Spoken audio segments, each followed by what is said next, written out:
Hello there, guys. Welcome back to Younes Talks Football. Welcome back to a brand new video. You're not doing well. I'm not doing well. Unless you're a rival fan and you're having the time of your life right now, I'm going to say enjoy it.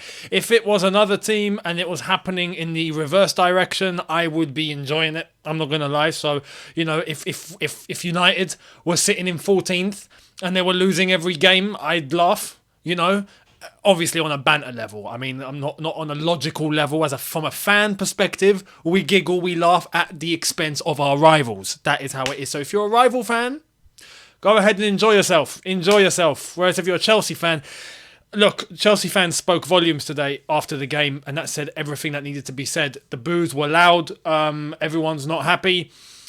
And season's over. And for anyone that's going to try and give himself some sort of false hope, it's only 6 games. You stay with that. When we're 15 games in, you can come to me and tell us, we're just 15 games in, don't worry. Yeah, you keep using that. Because I don't understand what people are watching. When I start to hear people after a performance like today, after another result like this, again, constantly, I hear the same people come and go, it's only 5 games. Now, it's only 6 games. After we play Brighton, it's only 7 games. After we play our next league game against Fulham, it's only 7 games in the league. We play Burnley. It's only 8 games. Yeah, you keep doing that up until we reach match day 38 and we're probably heading to the Championship. People are going to laugh. Nah, come on, that's too far. Okay, because last season was too far, wasn't it? And it's happening again. See, the thing is, when people were watching Chelsea, I've realised now, there's many people that want to just nitpick at any little thing that they can point out, which is deemed as good. Oh look, we made a pass. Oh man, we made a pass, man. Made a pass. Fantastic. He made a run. Oh, he made a run, man. Oh wow, what a player. That's what we've come to. Can we just stop for a sec? This is what we've come to. Even if we're talking about 18, 19, 20, 21-year-olds, even this is what we've come to. We've come to, he made a pass and ran. Wow. Bloody fantastic. Premier League. This is what we're doing. Nah, I'm sorry. I'm not taking part. I'm not taking part in those games. No. Because I stick by what I said yesterday. There was no excuse to lose today. No excuse. Aston Villa just come back from a game in Poland, away, having played that, come to the bridge and done us over. I will point out one thing, and that was the red card, but even then, not an excuse. And I'll explain why. I do want to go to that red card before I forget, though. That wasn't a red card in a million years. How the referee and the VAR are giving that a red, I don't understand. Gusto goes in for a tackle, gets the ball, and in the midst of getting the ball, 1 second later, his studs are showing to, who was it? Was it Zaniolo? The ankle of the Aston Villa player. You can't go in for the challenge, get the ball, and then remove your leg in that space of time. It's impossible. It's part of it being a contact sport. That's what happens in football matches sometimes. You go in for a tackle, you get the ball, you've accomplished what you've needed to do. Now you can't back out of it, and sometimes there's a little consequence. That's what happens in a contact sport. There's always a risk of injury. It can happen. Defender goes in for a challenge, attacker goes in for a challenge, injuries can happen. That was an example of it. It wasn't malicious. It wasn't intentional. There wasn't intentional. There was no intent to hurt the player, and yet somehow Gusto gets his yellow card turned into a red. I don't understand. Referee looks at the screen, somehow comes to that conclusion. That referee clearly has not played the game. I have to illustrate that. That referee clearly has not played football before. Because if he did, he'd understand the circumstance of that tackle. But I do want to say, that is in isolation of that not being a red card.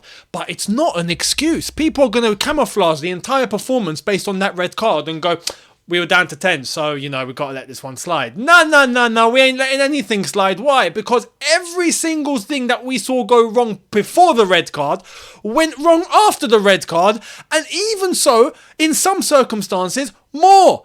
I'll give you an example. We ended up with more chances after the red card. But can we shoot? We can't shoot to save our lives. And this goes back to my point of, we're only 6 games in. I'm sorry. What we have learned today is the players that we have in this team. And I'm going to come to the others in a sec, because I ain't just finishing off with the players. In fact, I actually feel sorry for some of the players. The players overall are not good enough. Simple as that. They're not good enough. They are not good. We have spent $1 billion in the last 3 windows and done absolutely nothing with it, as far as I'm concerned. Absolutely nothing. Why? Because when you get chances, easy chances, one-on-one chances, you know, you've done everything basically to an extent pretty much correct, and then it's on a plate, it's served. Have your dinner. Bury it. Finish it. No. We want to pass it to the goalkeeper. Every single player that has had the chance today has bottled it. And that's what it comes down to. We've got a team that are bottling every single opportunity that comes their way. Bottling. That tells me one thing. You ain't got a proper footballing brain at the highest level. You can't hack it. You ain't good enough. Simple. Some people are going to say, no, but with time, that player can get better. No. Players don't get better in terms of leveling themselves up in ability. That's not how it works. I truly believe this. I don't think players get better in terms of their actual ability. There's some things that you're born with, some things that you have, some things that you bring to the table, and then you have to refine it. What do I mean by refining it? I mean that the things that you have that's in your arsenal, you start to do consistently. That's what makes you better. So the good pass that you make, the good chance that you take, the good header that you've made, the dribble that you make, whatever that it is that you have in your arsenal, right? Whether you've got good vision. I'll give an example. If a player's got good vision and can pick out fantastic passes, right? Him getting better means that the output needs to be more. Game after game after game after game, season after season after season. It means that he becomes more consistent. It doesn't mean that the passes get better and better and better and better to the point where he's flipping doing scissor kick passes or something. That's not how it works. It's consistency. It's about doing it against every single team that you come up against, doing it every single week. As a young player, you're not expected to be doing it every single week, but you are expected to deliver what you have in your arsenal, at least during good amount of moments in the game. We're not seeing anything. We're seeing all players missing every single thing that comes their way. We're seeing us lose possession in the most stupid way. We're seeing everything. Doesn't add up. The players that we've got for this amount of money is inexcusable. At this point, it's inexcusable. And I understand at the time of making all the signings, we were all caught up in the dopamine and the excitement. And oh my God, yeah, we signed this guy and we signed this guy and we signed this guy. Fantastic. But we've done absolutely nothing to support them. Because if you're going to get a bunch of young lads in, you need to have at least a core of experience in order for those players to do exactly what I've said they need to do, which is with time to build themselves up in consistency. Right now, we've got everyone literally walking blind into the forest without any sort of direction of where they're going. That's what we've got wrong. So in terms of the ability itself, and it's even coming from the experienced lads, I'm not even going to call out the young players on this one. We've got Sterling missing sitters. We've got Chilwell missing sitters. We've got all these even players that we're looking at as experienced, and we've got Thiago Silva making the mistake. It's unbelievable. Sanchez, I have to say, for Robert Sanchez, I actually am very, very sorry for Robert Sanchez. Sanchez once again man of the match, despite us losing 1-0. Sanchez, I'm very sorry for what you are going through right now, mate. He's the one player I feel so sorry for. If it wasn't for him, we would have let in about 6 today. No hesitation. We would have let in about 6. At least 5. At least 5. Yeah, we would have been destroyed. And even after the red card, saves were being made. So let me get this straight. We can't attack properly. We can't move properly. We can't shoot properly. We can't defend properly because we got Sanchez saving us on every single occasion. So what can we do? Then people want to come and tell me it's just 6 games. Everything that I just said doesn't improve, even in the space of 1 season.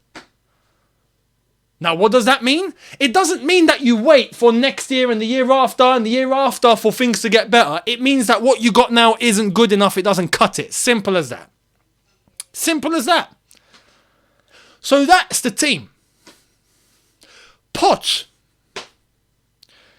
I said in the preview yesterday, and I said it in the game before, even though I was like, okay, you know what, we'll wait for Aston Villa. No. Now I'm sorry, we're calling Poch out. We're calling his name out. Poch, please make your way to the stand. If this was court, I'd be saying, Poch, you now have to come to the stand, mate. You've got some explaining to do. What's happened to him? I don't understand what's happened to Poch. He's a different guy compared to what we got when we hired. He's a completely different guy. So was everything that we heard and we saw and we were noticing before, was that all a facade? Was that all just fake? Because right now, it seems like everything at this club is fake.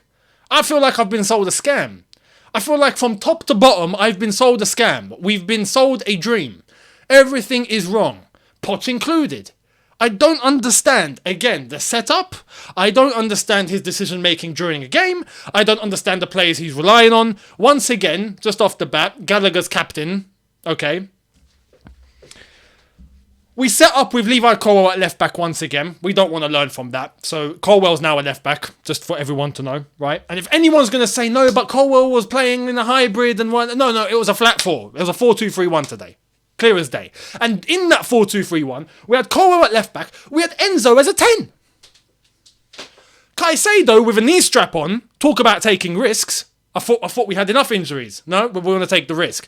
If he's fully fit, then okay. Clearly, with a bandage on, he's not fully fit. We're very lucky he made it through today. And even then, he wasn't good. Let's be honest. He wasn't good.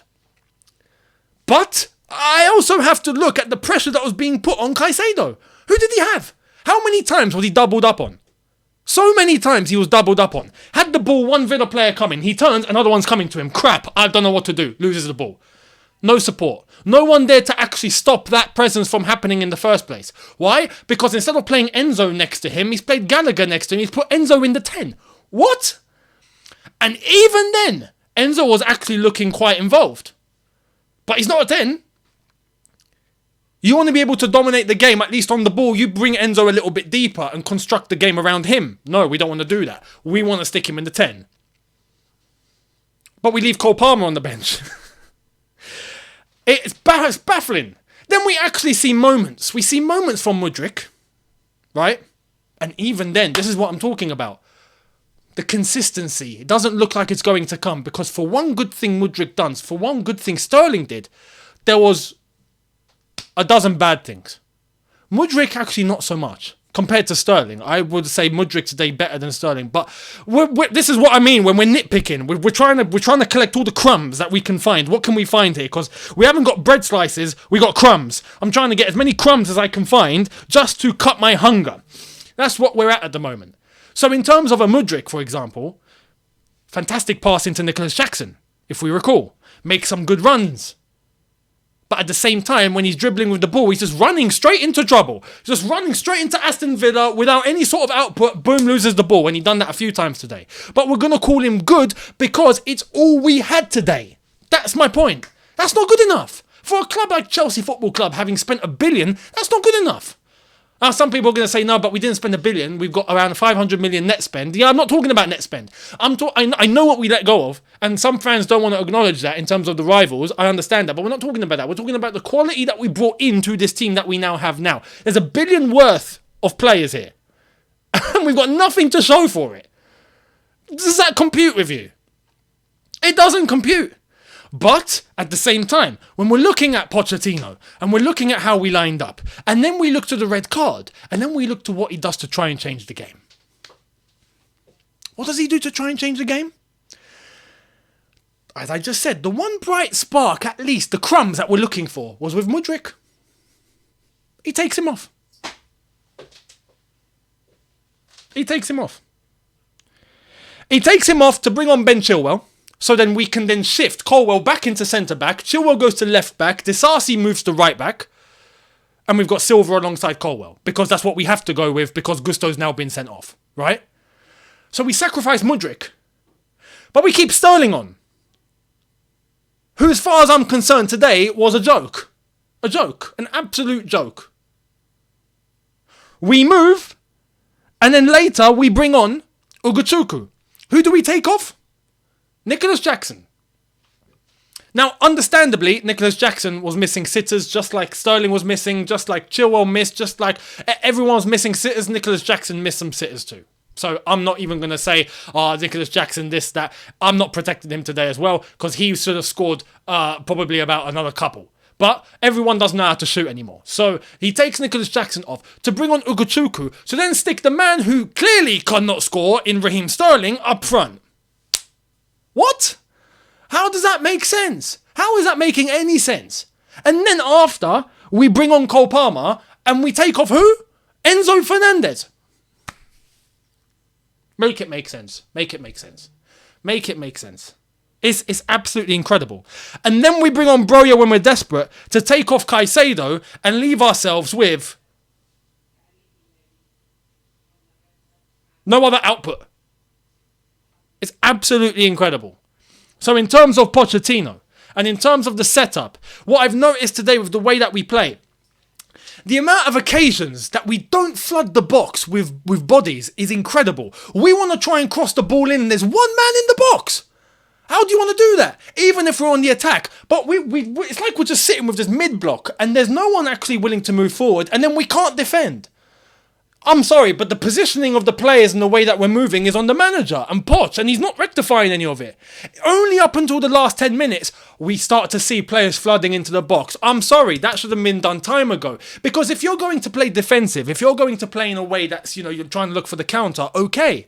But if you're actually going to be moving the ball and you want to try and create and you want to try and actually up the chances of you scoring, you don't just rely on one man on the box who's surrounded by 4 or 5. Flood the box. If you're going to be crossing it in, if you're going to be moving the ball into the box, the players that are coming into the box need options. So even in terms of Mudryk and the critique that I gave him with the dribble sometimes where he loses it, there's no option for him sometimes. He's just there running into trouble and there's no one there to support. That's on Poch. That's on Poch. So even with Pochettino today, it's incredible. And this, I'm sorry, there's no excuse. When we get into this run of form now, there's no excuse. There's absolutely no excuse. Just to let you know, we played Nottingham Forest, we lost. We played Bournemouth, we drew. We've played Villa, we've lost. This is meant to be our easy part of the calendar. We've got Brighton, Fulham and Burnley, Brighton in the cup, Fulham and Burnley. And then what happens after that? Like I've said, for people that are going, we're just 6 games in. You've not seen the calendar, have you? Clearly. If you think that this Chelsea team, the way that we're playing, gonna get a result, I'm going to read it out again because I feel like people need reminding. On the 21st of October, Arsenal, Brentford, Tottenham, Man City, Newcastle, Brighton, Manchester United, and then we start looking forward to Christmas. So if you think, we're just 6 games in, it's going to be all right, by the time we finish playing against Manchester United, good luck if we're not down there with Luton. With the way that we're playing, with how we are moving, good luck if we're not down there with Luton. Just to give you guys context, this calendar year 2023, we're joint bottom in terms of points accrued. So just want to let you know that. But we don't need to focus on that because we're just 6 games in. It's bonkers. But now I have to, and I'm not going to let these guys escape, I'm looking at the big boys upstairs now. Because I'm starting to look at this situation and, like I said earlier on, I feel like I've been sold a dream. I've been sold a scam. I've been scammed. We've been scammed. And it comes from the big guys upstairs. The people running this club and trying to run this project. I have to refer back to what Tuchel said about a project because I completely agree with it. You cannot run with a project if after a little bit of time, people lose trust and faith in the project. You get people that are already losing faith and trust in the project. And it's already reflecting in the players because there's a lot of them that are inexperienced, a lot of them that don't know what to do, and a lot of them that look blind. And when you look at the project, we can't continue like this. A project, if we're 7th, if we're 8th, if we were 7th or 8th in the table right now, even 9th, and that's cutting it fine. Because I don't let things slide. But even if we're 8th, 9th, I can be like, okay, we'll bite the bullet on this one a little bit. We're 14th. We're 14th. I mean, read this table out. Let me have to read this table out. I have to. We're 14th. 5 points from 6. 5 points from 6. 5 from a possible 18. We are 14th. We've only got Everton, Wolves, Bournemouth below us, and then we've got the relegation zone, and that's only 4 points away from where we are right now. You think that's acceptable? After having spent that much money, after having what is deemed the talent that we do have, we are sitting in 14th. That doesn't cut it. That's not acceptable on any level. On any level. And this isn't the first rodeo, as my American friend Todd Bowley would, I'm pretty sure, understand. We are looking at, since they've come in, it's been like this from the get-go until now, and there isn't any sign, no matter what we do, what we throw at it, who we bring in, recruitment team, director this, new signing that, whatever we do, it's the same. This club right now seems like there's no control. It seems like there's no control. It seems like everyone's going out on a limb. Everyone is just hoping. Whatever we do, even the players on the pitch, sometimes it doesn't even look like we move the ball properly. It just looks like players run, dribble, they're hoping. Players passing, they're hoping. Players are shooting, they're hoping. No one's sure of what they're actually doing. Everyone's just taking a fluke chance on whatever they have to do. Everyone's fluking it. That's the vibe that I'm getting from everybody right now. And it's the direction we will continue to head in. At the way that things are.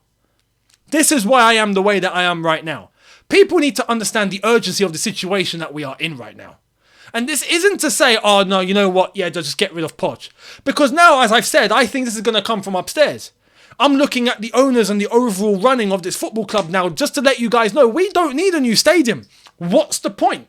Why do we need to go and get a new stadium? What, to see, more fans to get into the ground to see these sort of performances? There's no point. Put the stadium stuff on hold. Put it on hold. We ain't in a position to start talking about a new stadium. What, are we going to glorify our losses? No. Sort this team out. It looks like, as I've said a few videos ago, I got the vibe that I feel like this ownership are just focusing on the financials, they're focusing on the money side, and even then we've not got a shirt sponsor sorted, all due to Premier League approval, but we took our time trying to get a sponsor, even though that could have been done before. But anyway, we are looking at the finances and we're looking at the money side, and I feel like there's a lot of negligence on the footballing side, and just like I pointed out, I feel like there's a lot of hope. Even from the ownership, I feel like that's the vibe that's being put through the club. Oh, don't worry, it'll be okay. Really?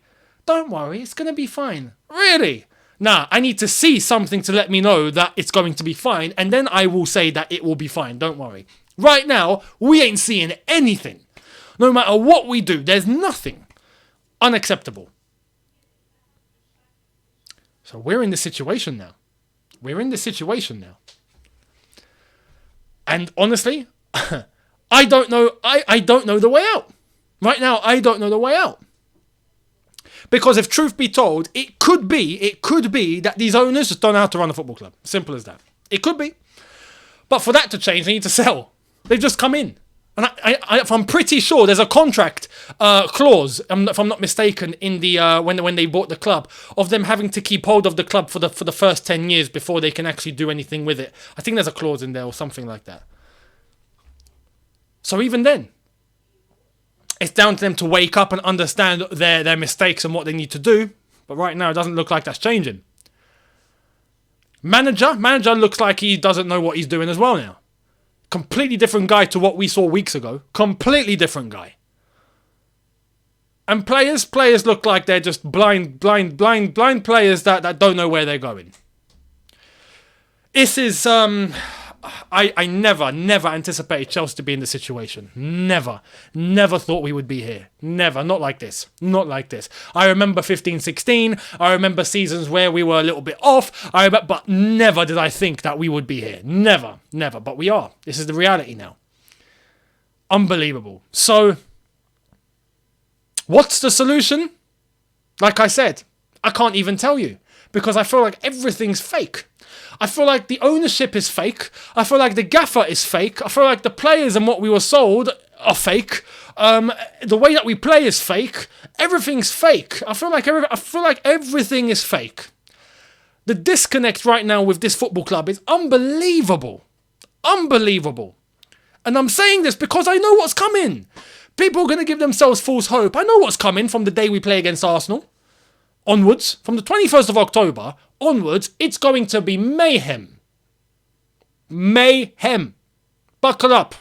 Enjoy the ride. Unbelievable. Let me know your thoughts down below, honestly, and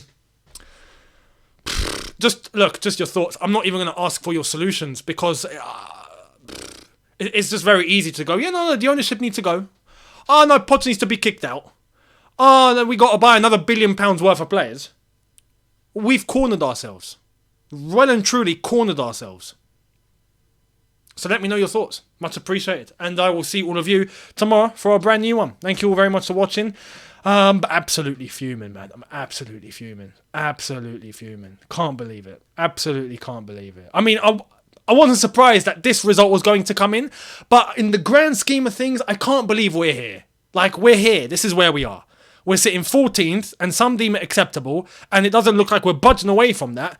And when will it change? God knows. But it's not looking good, bruv, as the meme goes. Anyway, thank you all so much for watching. Don't forget, if you are new, to hit that subscribe button, hit the notification bell to be notified once I've uploaded. And smash the socials, links in the description. I'll see all of you tomorrow. Have a good one, people. See you lot then. Take care. And peace.